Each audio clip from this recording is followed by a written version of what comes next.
Hi guys, welcome to my channel. ఈరోజు మనం పిల్లల్లో ఊబకాయం రాకుండా తల్లిదండ్రులు ఎలాంటి జాగ్రత్తలు తీసుకోవాలి దాని గురించి మనం తెలుసుకుందాం. వన్ స్మాల్ రిమైండర్, ఏ పాయింట్లైనా ఇన్ఫర్మేషన్ మీకు వాల్యుబుల్గా అనిపిస్తే నా ఛానల్ తప్పకుండా సబ్స్క్రైబ్ చేసుకోండి, అలానే లైక్ చేయండి. అప్పుడు ఎక్కువ మనకి ఇన్ఫర్మేషన్ అనేది రీచ్ అవుతుంది. మీ ఫ్రెండ్స్ అండ్ ఫ్యామిలీకి షేర్ చేయండి, వాళ్ళు హెల్దీ ఇన్ఫర్మేషన్ తెలుసుకుంటారు. ఇంకా లేట్ ఎందుకు మన టాపిక్లోకి వెళ్ళిపోదాం.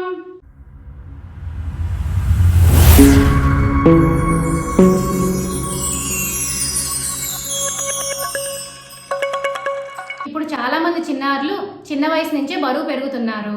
దీనికి క్యాలరీలు ఎక్కువగా ఉన్న ఆహారం తీసుకోవడం, సరైన వ్యాయామం లేకపోవడమే ప్రధాన కారణాలుగా నిపుణులు చెప్తున్నారు.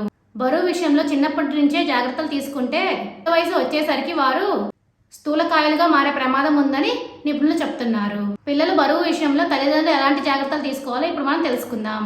చాలా మంది పిల్లలు సాధారణంగా ఆరోగ్యానికి మంచిది కాదు అని చెప్పిన జంక్ ఫుడ్, అలానే వేయించిన ఆహార పదార్థాలు, ఉదాహరణకు ఫ్రెంచ్ ఫ్రైస్, ప్రాసెస్డ్ ఫుడ్, షుగర్తో కూడిన ఆహార పదార్థాలు తినడానికి ఎక్కువగా మొగ్గు చూపుతుంటారు.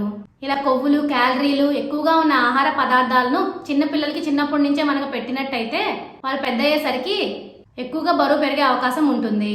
అందుకే ఇలాంటి ఆహార పదార్థాలను పిల్లలకు దూరంగా ఉంచాలి. వారు వినకుంటే కొన్ని రోజులకు ఒకసారైనా తక్కువ మొత్తంలో వాటిని తినేలా చూడండి. అర్థమైంది కదా మీ అందరికీ? తల్లిదండ్రులు పిల్లల బరువు విషయంలో ఎలాంటి జాగ్రత్తలు తీసుకోవాలి అనేది. For more videos please like, share, subscribe my channel. Thank you for watching my video.